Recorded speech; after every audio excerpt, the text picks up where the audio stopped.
Most of the riding that I currently do today is actually off pavement, primarily in the 5,600 acre state park and adjoining municipal parks.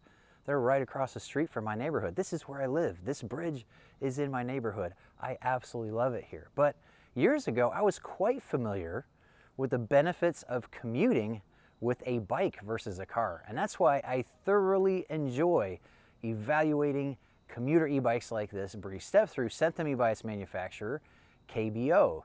The too long didn't watch is that I found the Breeze Step-Thru to be one of my favorite commuter e-bikes that I've tested so far. At only $1,500 MSRP, it has a motor that peaks at 750 watts, easily flattening the hills between my house and downtown Raleigh. That's fed by a 768 watt-hour integrated battery, which I think is going to be quite capable of meeting the 55 plus miles of range that KBO claims. It comes standard with aluminum rack with aluminum fenders front and rear. It's got a Springer front fork with 80 millimeters of travel, which is way more than you actually need to smooth out the bumps and the cracks on pavement. And it has the Panasonic 2.4 inch wide tires that have become my absolute favorite commuter e-bike tires. It's tied all together with what I think is a gorgeous frame with a gorgeous paint job.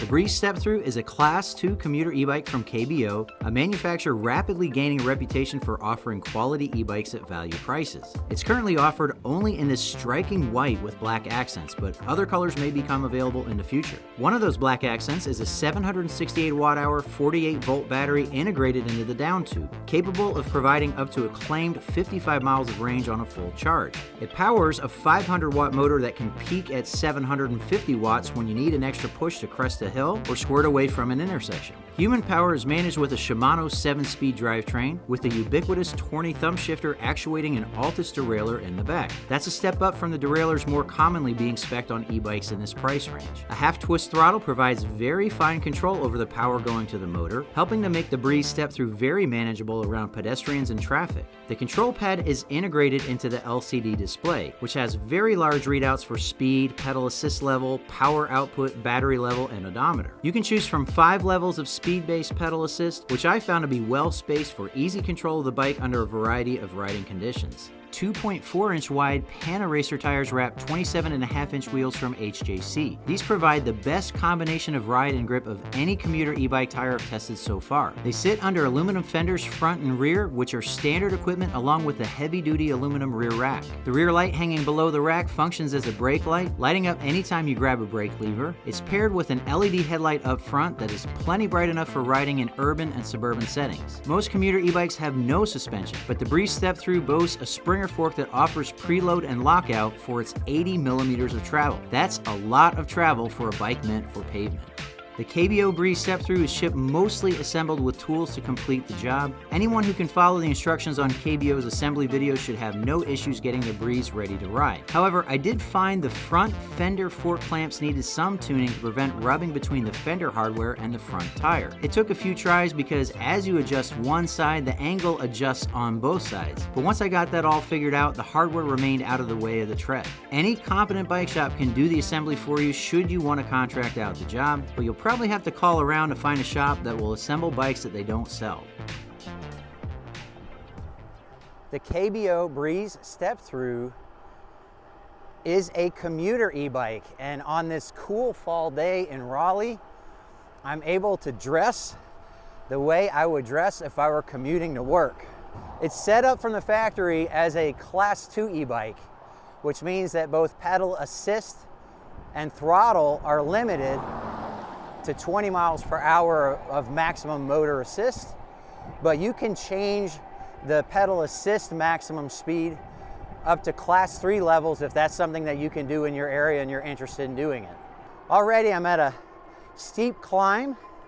That's a great demonstration of the 500 watt sustained motor output but it has 750 watts of peak motor output. That makes it flatten out all the hills that I'm gonna face on this test route just fine.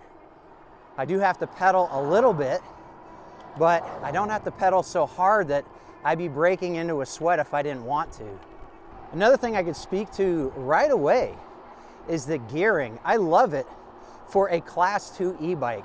I'm actually in 7th gear right now, doing about 22.5 miles an hour. I think that the spacing of the gears is great for the kind of riding that I'm gonna be doing on this test route. It would be a little on the low side for someone who had this set to Class 3, because you'd be pedaling like a madman, or what they call ghost pedaling, where you're just turning the pedals over without actually putting any pressure on the chain, if you're gonna be going much faster than, I say, about 24 miles an hour. But on the flip side, that means that for a cyclist like myself, I have all the gears that I need with great spacing to be very efficient with my pedaling as I climb hills, as I accelerate away from stops, as I ride around pedestrians. I've been riding a level 5 pedal assist this whole time so far, so I can keep up with traffic, number one, and get off of this road as quickly as possible, number two. And I'm about to hop onto the sidewalk here because the traffic gets even worse. In Raleigh, it is legal to ride a bike on the sidewalk. Pedestrians obviously have the right of way. And I also feel that it's important as a cyclist, whether you're riding an e-bike or not, to not treat the sidewalk like a road. And again, that's where the gearing of the Breeze Step-Thru is really nice for me, because I can ride comfortably at 10, 11 miles per hour, even in 2nd gear. The pedal assist system is speed-based, which means that whatever level of pedal assist you choose is associated with a certain mile per hour. And it's gonna use up to that 750 watt peak power to get you to that speed, and then it'll gradually shut off as you get close to it. Level 1 pedal assist seems to cut off right around 9 or 10 miles per hour, and it's very gentle as it gets there. I do like the way that the throttle map, the way that the motor map is set up in the controller for both the just throttle use and the pedal assist use. It's a very gentle drop off in motor power as you get to the set speed, and it's also just as gentle putting the motor power back on as you slow down. I really like that. I'm 5'8" with a 30-inch inseam. It's a step-through, so obviously I have no problems standing over the top, but what's nice is the down tube is high enough that I can hold the bike against my thigh without feeling like it's gonna flop back and forth. The throttle does not work with pedal assist set to 0. That I don't like. So if you're at a traffic light, you wanna make sure you have at least pedal assist 1 so that you get throttle as soon as you twist it.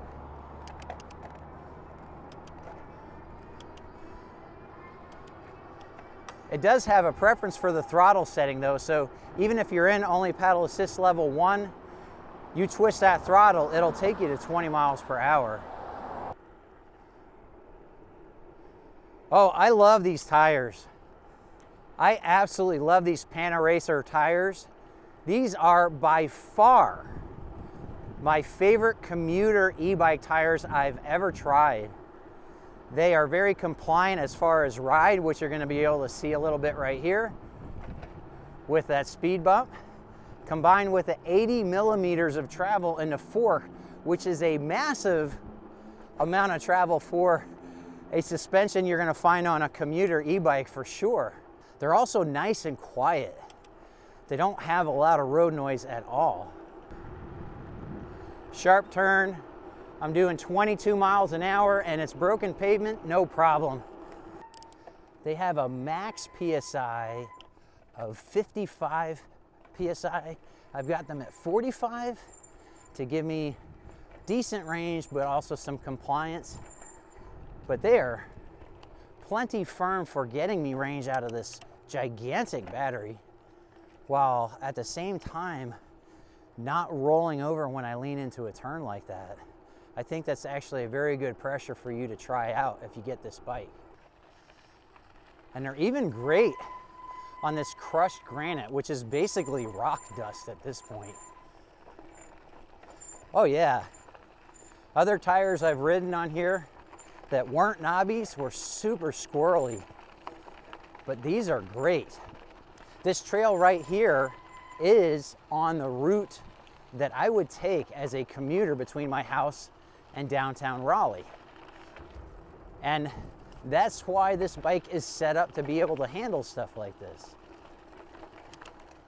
It's nice that it comes standard with the aluminum fenders. I will say aluminum fenders are just a little noisier when they're working as fenders than polymer fenders. So I don't actually have a preference for aluminum over polymer. I think they both have their advantages. But I'm very glad that this comes standard with them, because it absolutely has kept my pants from getting soaked riding through puddles on other rides. It helps cut down the amount of dust that you get on your legs when you're riding on paths like this. Level 2 pedal assist is all I'm gonna need for this little climb. I'm in second gear, and this will get me about 12 miles per hour very comfortably. I am putting pressure on the pedals, but not a whole lot. I would not be breaking a sweat at all. I could do this all day. The other nice thing about this bike is it's very easy to pedal at 0 pedal assist, even up hills. And so I can't imagine doing a commute where you're gonna run this battery down to 0. But if you were to have some kind of electronic problem, which can happen, you're gonna be able to get home just fine pedaling this on your own. I really have to get nitpicky to find negatives to say about this bike, because I actually love it for what it is. To me, it's a no-brainer if it fits you. This is a great bike. The saddle that comes on it is square for my taste. It's a little wider than I want, and kind of the edge as you roll from the top of the saddle to the side is a little bit acute, and I could feel it pushing into my glutes and hamstrings when I pedal hard. Gosh, so many people change out a saddle as soon as they get a bike anyway. They've got to go with something, and there is no one saddle that's going to work for everybody. I'm definitely not complaining and thinking they should have spec'd a different saddle than this, like I sometimes say about e-bike saddles. This saddle and the quality of it certainly fit the category. It just doesn't fit my rear end as well as other saddles that come standard on e-bikes. Oh yeah, this feels great over sidewalk. These panels are not even with each other at all, but while other bikes you might get beaten up on, not this, it feels great. So we're on Hillsborough Street, about to cut through NC State's campus. This is a point where the speed limit is 35 miles an hour, but generally cars don't end up going anywhere near that. And I usually don't have a problem keeping up with the flow of traffic, which is why I tend to avoid the bike lane unless I need to let cars pass me. It is not required that I use the bike lane. It's there as an option for me. But as you're gonna see, what ends up happening is people park actually sitting in the bike lane, like this truck right here.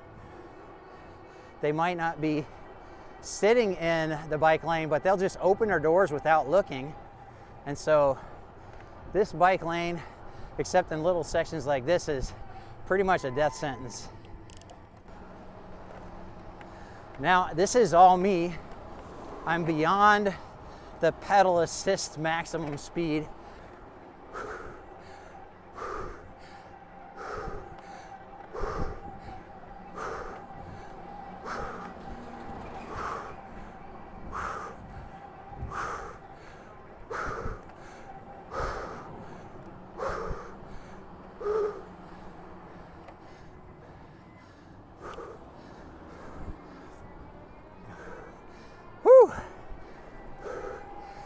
Yeah, baby.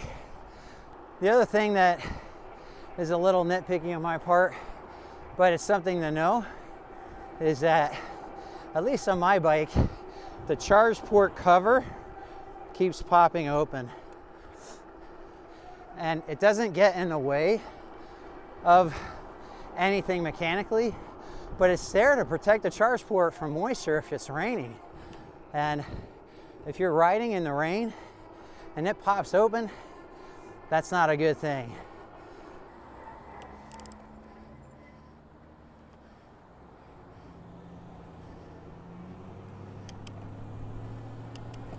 Yeah, baby. That's great. That's at 750 watts coming to help me.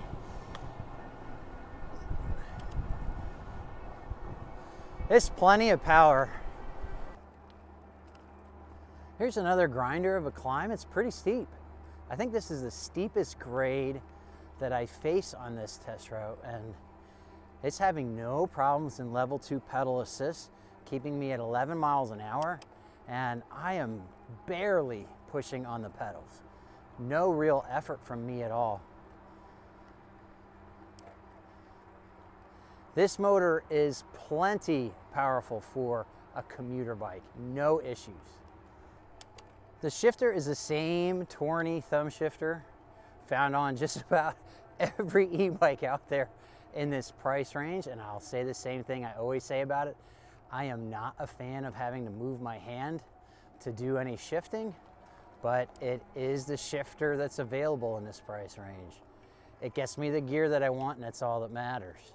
The battery is 768 watt hours, which is pretty big for a battery that's fully contained in the down tube. And that's enough for sure to get you the 55 miles of range that KBO claims if you're riding somewhere flat. Raleigh is much hillier than most people realize. Even people who live here who don't run or ride bikes around town can be surprised the first time that they do it at how hilly it is. But since I like to provide a lot of the power when I'm riding anyway, I don't have any problems hitting that 55 mile range with this battery. Not at all. It's totally believable. Going full throttle into quite the headwind. My eyes are tearing up. No problems keeping me at 22 miles per hour. And when I do slow down, the power gradually increases. When I get past 22, the power gradually cuts off. That's absolutely my preference, and it's as good as any programming on a controller that I've tried so far.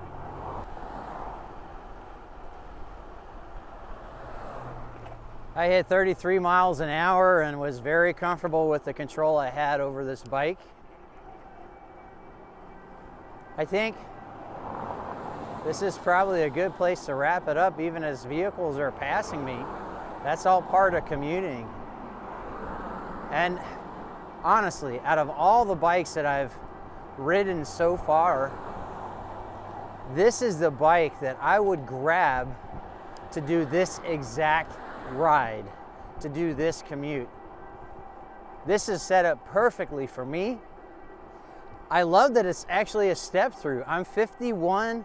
I'm in decent shape. I don't need a step-through, but I've actually enjoyed the fact that I could hop off this bike and I don't have to worry about the top tube, even when I'm kind of on a side hill or a sidewalk ramp or something like that.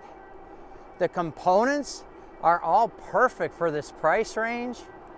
This bike does everything that I need it to do, and I'm so comfortable getting where I need to be and getting back home. This is a no-brainer for a commuter e-bike in its price range. I was actually a bit surprised that KBO is able to offer this for only $1,500, because when you compare the Breeze Step-Thru to other bikes that have similar specs, it comes in a couple $100 less. Plus, it's backed by a 2-year warranty, which is double the warranty that you find with most other manufacturers. I actually found myself struggling to find something negative to say about it. That's why I got nitpicky with the charge port cover popping open when you ride, or the saddle being a little square for my taste. But overall, I found the Breeze Step-Thru to be a very good e-bike for the price. If you're interested in getting a Breeze Step-Thru for yourself or any KBO e-bike, be sure to use the link in the video description to place your order. It supports the channel when you do. Be sure to subscribe for more e-bike videos. I really appreciate you watching The Tech of Tech, and I hope to see you next time.